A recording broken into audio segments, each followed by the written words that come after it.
بابا جان میں نے آپ کو اللہ کی پناہ میں دے دیا.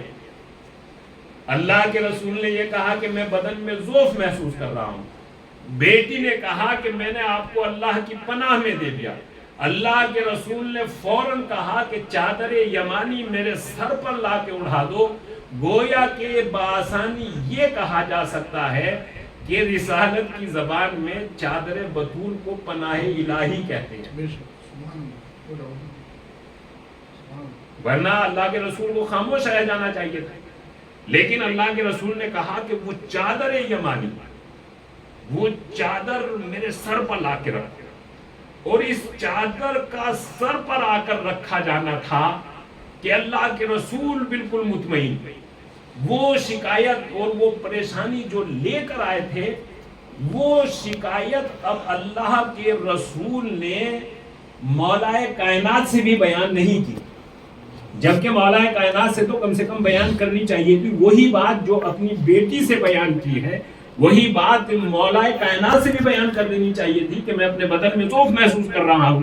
لیکن اللہ کے رسول نے اس کے بعد وہ بات کسی سے بیان کی ہی نہیں، صرف بیٹی سے یہ بات بیان کی، اور بیٹی نے اس کا جواب دے دیا. اور اللہ کے رسول جیسا کہ اس بات کو ایسے بھول گئے کہ جیسے وہ بات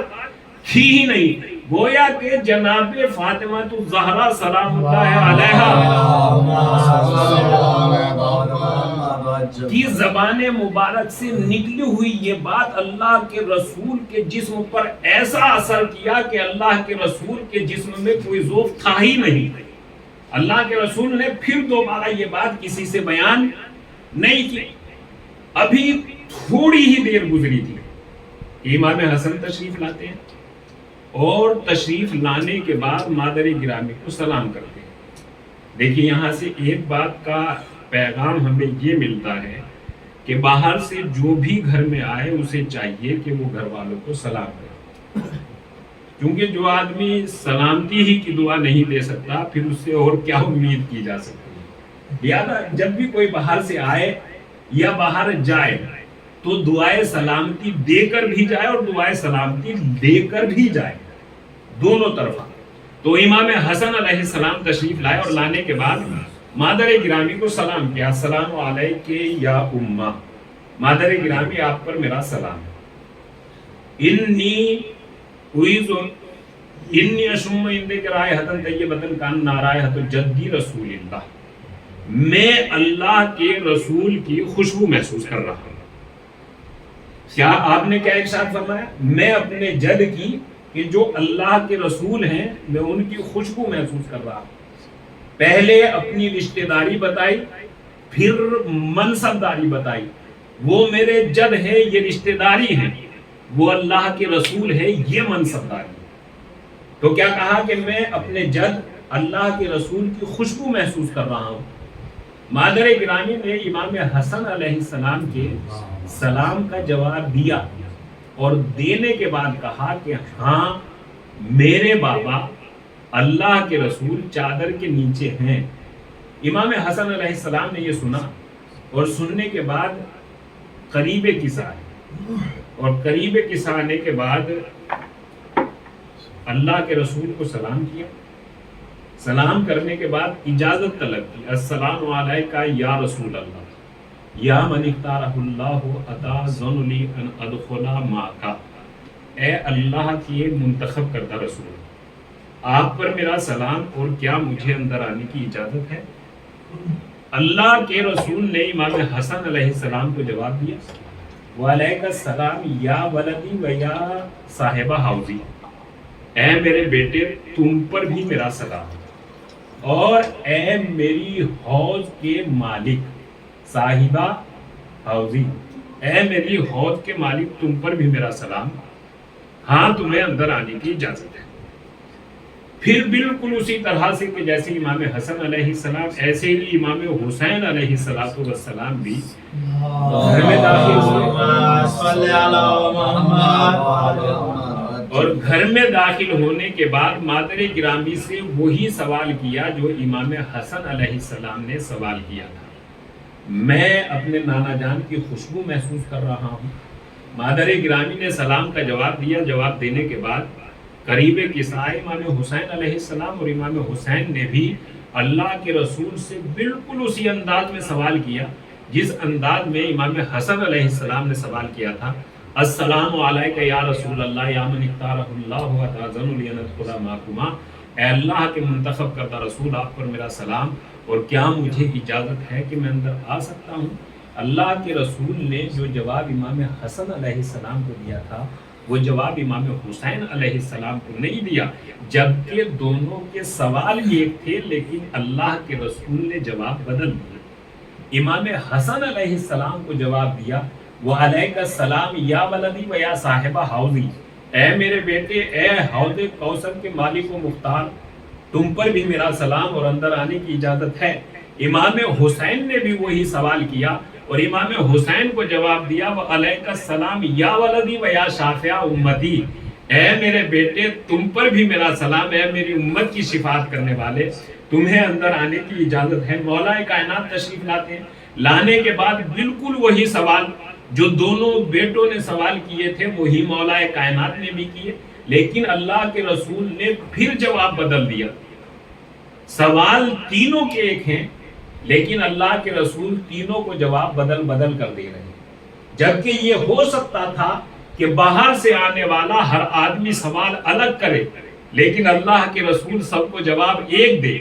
مگر ادھر اتفاق یہ ہے کہ باہر سے آنے والا ہر انسان سوال ایک کر رہا ہے، اللہ کے رسول سب کو جواب بدل بدل کر دے رہے ہیں۔ امام حسن نے جو سوال کیا وہی سوال امام حسین نے بھی کیا، جو سوال امام حسین نے کیا وہی سوال مولا کائنات نے بھی کیا۔ اللہ کے رسول نے امام حسن کو جواب دیا، وہ علیک السلام یا ولدی و یا صافع حوضی، اے میرے بیٹے، اے میری حوض کوثر کے مالک و مختار۔ امام حسین کو جو جواب دیا وہ جواب یہ تھا، وہ علیک السلام یا ولدی و یا شافع امتی، اے میرے بیٹے تم پر بھی میرا سلام، اے میری امت کی شفاعت کرنے والے، تمہیں اندر آنے کی اجازت ہے۔ مولا کائنات نے بھی وہی سوال کیا اور مولا کائنات کو جواب دیا، وعلیک السلام یا اخی و یا وسیع و خلیفتہ صاحبہ یا اخی و یا وسیع، اے میرے خلیفہ، اے میرے وسیع، اے لیوائے حمد و محمود کے علمبردار، تم پر بھی میرا سلام، اور ہاں تمہیں اندر آنے کی اجازت ہے۔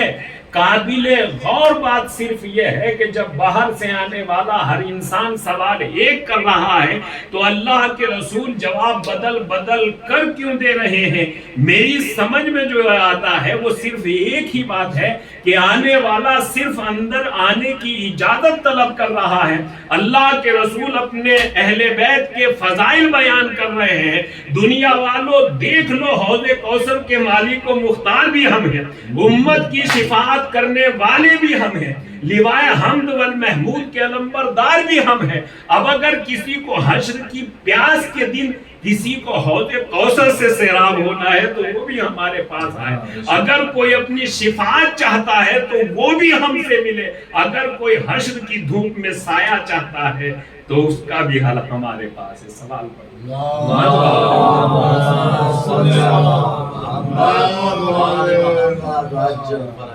تو یہ پروردگار عالم اللہ کے رسول اپنے اہل بیت کے فضائل بیان کر رہے ہیں، اور حدیث قصہ کہ جس میں اللہ کے رسول نے بحکم خدا اپنے اہل بیت کے فضائل بیان فرمائے۔ یہ وہ فضائل ہیں کہ جو آج تو بالکل روز روشن کی طرح آیا ہے، آج تو بالکل ایک دم خوشبو کی طرح پھیلے ہوئے، لیکن اس دور میں یہ گھر کے اندر کے فضائل تھے۔ اور اہل بیت علیہ السلام صرف وہی نہیں ہے کہ جن کے فضائل اللہ کے رسول نے گھر کے اندر بیان فرمائے، بلکہ جہاں بھی آپ کو موقع ملا اپنے اہل بیت کو پہچنوایا، اپنے اہل بیت کی معرفت کرائی، کبھی گھر کے اندر، کبھی مسجد کے اندر، کبھی بازار میں، کبھی منبر پر، کبھی میدان میں، جہاں بھی اللہ کے رسول کو موقع ملا اللہ کے رسول نے اپنے اہل بیت علیہ السلام کو پہچنوایا۔ اور جب یہ سب کے سب ایک جگہ جمع ہو گئے تو ان کے نور کا عالم یہ تھا کہ زمین والوں کی تو بات ہی کیا تھی، کیا ہے، آسمان کے معصوم ملک بھی پہچان نہیں پا رہے تھے اور اللہ کے رسول نے جب یہ پورے کا پورا پروگرام ہو گیا تو اللہ کے رسول نے اپنے ہاتھوں کو آسمان کی جانب بلند کیا، وَأُومِيَ بِيَدِهِ الْيُمْنَى إِلَى السَّمَاءِ، اللہ کے رسول نے اپنے ہاتھوں کو آسمان کی جانب اٹھایا، وَقَالَ اللَّهُمَّ هَؤُلَاءِ أَهْلُ بَيْتِي، اور یہ کہا، یہ ارشاد فرمایا، خدایا یہ میرے اہل بیت ہیں۔ دیکھیے بظاہر تو یہ بات بہت آسان سی دکھائی دے رہی ہے کہ اللہ کے رسول نے اپنے ہاتھوں کو آسمان کی جانب اٹھایا اور اٹھانے کے بعد کہا اللہم ہؤلاء اہل بیتی، خدایا یہ میرے اہل بیت ہیں۔ جبکہ اگر غور کیا جائے تو پروردگار عالم تو جانتا ہے کہ رسول کے اہل بیت کون ہیں، اور اللہ کے رسول ہاتھوں کو آسمان کی جانب اٹھائے ہوئے یہی دعا کر رہے ہیں کہ خدایا یہ ہے میرے اہل بیت۔ تو کیا خدا نہیں جانتا کہ اہل بیت رسول کون ہے؟ اللہ تو جانتا ہے، لیکن اس کے باوجود بھی اللہ کے رسول یہ کہہ رہے ہیں۔ آخر وجہ مطلب کا یہ بالکل اسی طرح کا انداز ہے کہ جیسے کہا کسی اور سے جاتا ہے، سنایا کسی اور کو جاتا ہے۔ یہ اللہ کے رسول اپنے اہل بیت کو دکھا کر پہچانوا رہے ہیں کہ میرے اہل بیت کون ہیں۔ بہرحال رسول اور رسالت کا رشتہ اور رسالت کے بعد عہدہ امامت، ان تمام باتوں کے بارے میں اللہ کے رسول نے خود اعلان بھی کیا، اور اعلان کرنے کے ساتھ ساتھ آپ نے اپنے اہل بیت کو پہچانوایا۔ اہل بیت علیہم السلام کا پہچانوانا اس لیے بھی ضروری تھا کہ وہ دین، وہ مشن الہی، وہ دین پروردگار کہ جس کا ذمہ دار پروردگار عالم نے اللہ کے رسول کو بنا کر بھیجا تھا، اس دین کو اگر کوئی بچا سکتا تھا تو وہی گھر والے تھے کہ جن کے لیے اللہ کے رسول نے یہ اعلان کیا تھا کہ یہ مجھ سے ہیں اور میں ان سے ہوں۔ چونکہ انسان کے چلے جانے کے بعد اگر مقصد انسانی اور مقصد حیات انسانی اپنی منزل کمال کی طرف رواں دواں نہیں ہے تو ایسے انسان کا جانا یا اس دنیا میں رہنا کوئی خاص اہمیت کا حامل نہیں ہوتا۔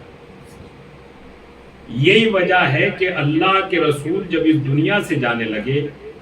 اور پروردگار عالم نے بھی یہ اعلان کر دیا فَإِذَا فَرَغْتَ فَانْصَبْ وَإِلَىٰ رَبِّكَ فَارْغَب۔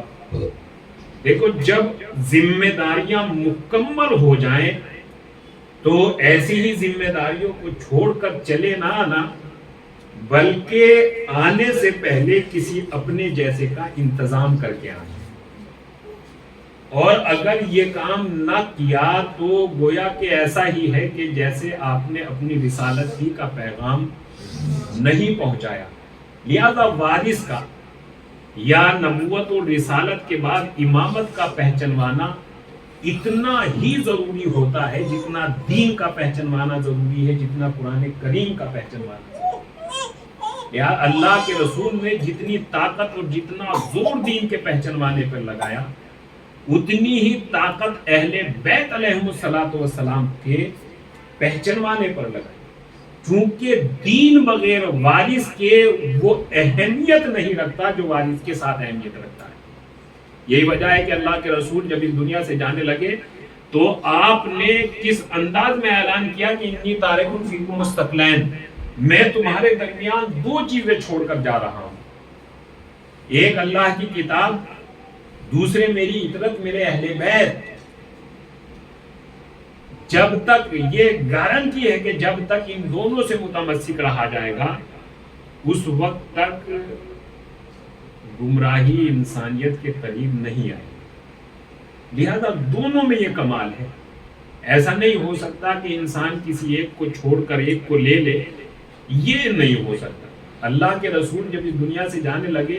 تو دو کو چھوڑنے کا اعلان کر کے گئے،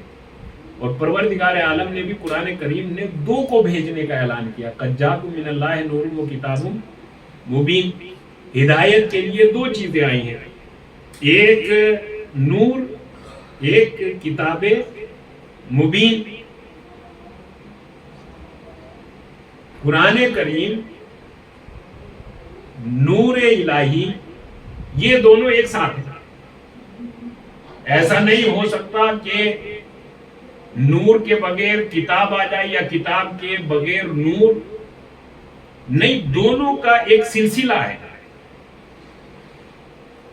اگر اس آیہ کریمہ میں انسان غور کرے تو یہاں کتاب سے پہلے بھی نور ہے، چونکہ وہ کتاب جو بغیر نور کے ہاتھوں میں ہو تو انسان اس سے اتنا فائدہ نہیں اٹھا سکتا جو اس کتاب سے اٹھا سکتا ہے جو نور کے ساتھ۔ لہذا یہاں پروردگار عالم نے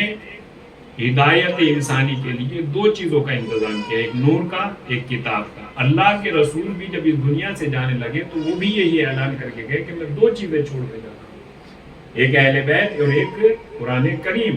لہٰذا یہ دو چیزیں قرآن کریم نے اور بھی دوسری جگہ پر اعلان کیا کہ دیکھو، آدھا تہائی کرنے کا حق امت کو نہیں ہے، ما آتاکم الرسول فخذوہ، جو رسول دے اسے لے لو اور جس سے روک دے اس سے رک جاؤ۔ یہ بھی پروردگار عالم کا ایک کرم ہے، لطف خاص ہے کہ اس نے یہ اعلان کیا ہے کہ جو رسول دے وہ لے لو۔ اگر کہیں اعلان یہ ہوتا کہ جو رسول لے وہ دے دو تو یہ تو بڑا مشکل ہو جاتا کہ جو قوم لینا نہ جانتی وہ دے گی کیا۔ لہذا اعلان یہ ہے کہ جو رسول دے وہ لے لو۔ لہذا جو بھی رسول اللہ کے رسول دے کر گئے اسے امت کی ذمہ داری اور امت کے اوپر لازم و ضروری یہ ہے کہ اسے آدھا تہائی نہ کرے بلکہ مکمل۔ اللہ کے رسول نے دنیا میں جانے کے بعد، دنیا سے جانے کے سے پہلے یہ اعلان کیا کہ دو چیزیں چھوڑیں، لہذا ان دونوں کا ساتھ اور دونوں کا دامن تھام کر چلنا یہ امت اسلامیہ کی ضرورت ہے، کیونکہ وہ انسان کے جس کے ایک ہاتھ میں وزن ہو اور دوسرا ہاتھ خالی ہو، اس کے ڈس بیلنس ہونے کے بہت زیادہ چانسز ہوتے ہیں، وہ بہت جلدی ڈس بیلنس ہو سکتا ہے۔ ایک ہاتھ میں بہت زیادہ وزن اور ایک خالی ہے بالکل۔ لہذا اللہ کے رسول دو طرفہ دونوں چیزیں، تاکہ دونوں ہاتھ انسان کے بھرے رہے اور انسان کی ایک بیلنس لائف، بہت ہی تواضع اور متوازن آنا زندگی انسان گزارے۔ لہذا اللہ کے رسول نے اپنے اہل بیت کو ہر جگہ ہر موقع پر جاننے والوں کو نہ جاننے والوں کو سمجھایا، پہچنوایا، جبکہ مسجد نبوی میں اللہ کے رسول کے نواسے کو سب جانتے تھے، لیکن اس کے باوجود بھی اللہ کے رسول نے بھرے مجمع میں اصحاب کرام کے سامنے یہ اعلان کیا، ھذا حسین فارفو، یہ میرا حسین ہی سے پہچان۔ اہل بیت کا پہچنوانا اللہ کے رسول کی ذمہ داریوں میں ایسے ہی داخل تھا جیسے دین کا پہچنوانا، اور اللہ کے رسول نے ہر قدم پر اپنے اہل بیت کو پہچنوایا، ان کی عظمت بیان کی، ان کی اہمیت بیان کی، اور اگر کہیں نہ پہچنواتے تو شاید امت کے سامنے اہل بیت علیہ السلام کی وہ تصویر سامنے آتی ہی نہ جو آج تھوڑی بہت سامنے ہے۔ یہی وجہ ہے کہ اتنا سب کچھ ہونے کے بعد بھی عظمت بھی بیان کی، ان کی ضرورت بھی بیان کی، ان کی دین میں ان کی کیا اہمیت ہے اور ان کے بغیر دین کیا ہے، یہ سب اللہ کے رسول نے بتایا۔ لیکن اس کے باوجود بھی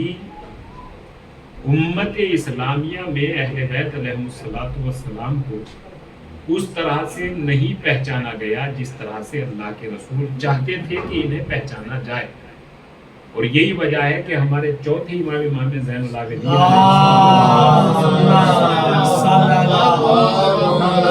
السلام نے یہ درد بیان فرمایا کہ وہ تو قرآن کریم میں پروردگار عالم نے ہماری محبت کو واجب قرار دیا ہے، اور اگر کہیں قرآن کریم میں پروردگار عالم ہماری محبت کو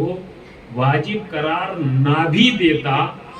تو ظالمین تب بھی ہمارے اوپر اتنا ظلم نہ کرتے جتنا ہماری محبت کو واجب کرنے کے بعد ہم پر ظلم۔ اتنا سب کچھ پہچانوانے کے بعد، اتنے فضائل بیان کرنے کے بعد،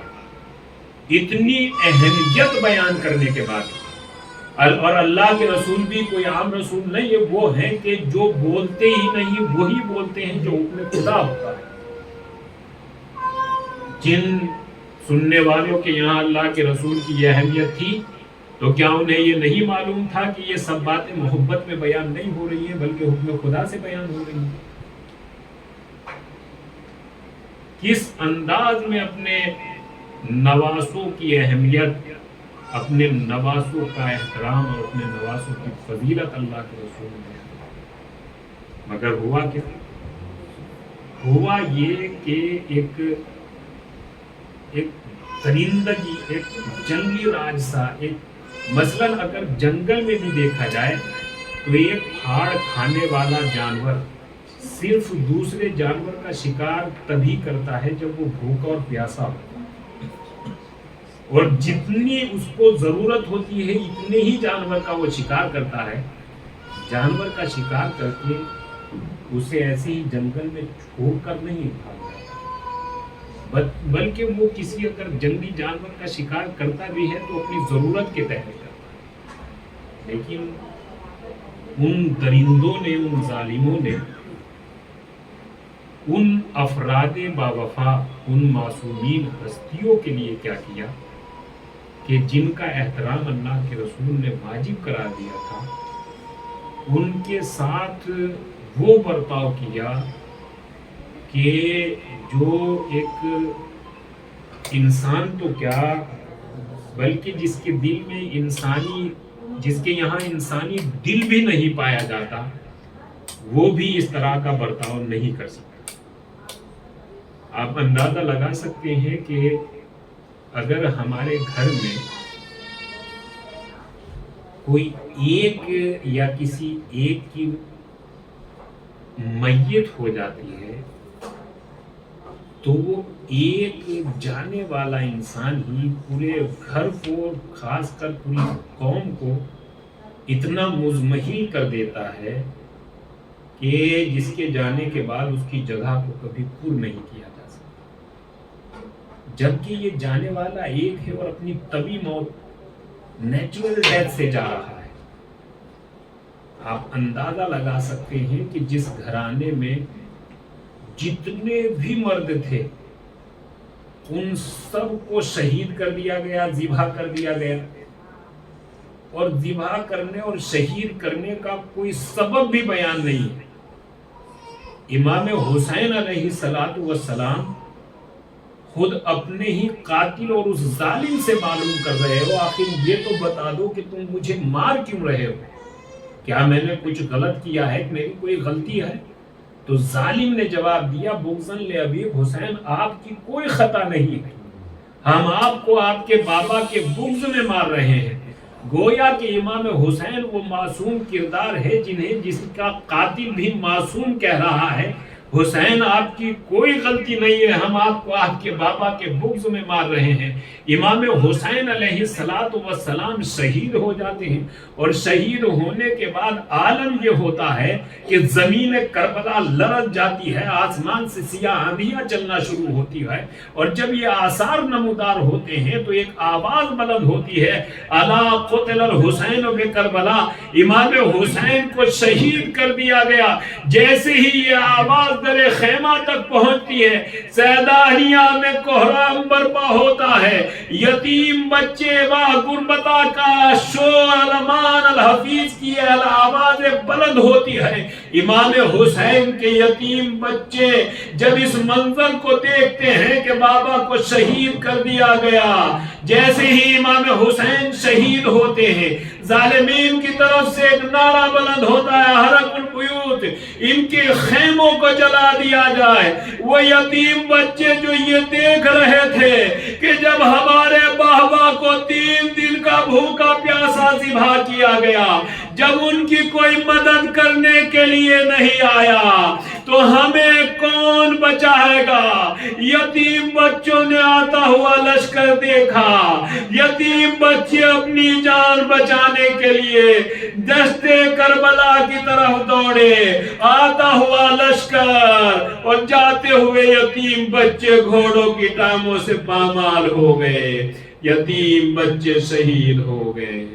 الا لعنت اللہ علی قوم الظالمین، سیعلم الذین ظلموا ای منقلب ینقلبون۔ مالک تیرے واسطے محمد و آل محمد کا ہماری سرزداری قبول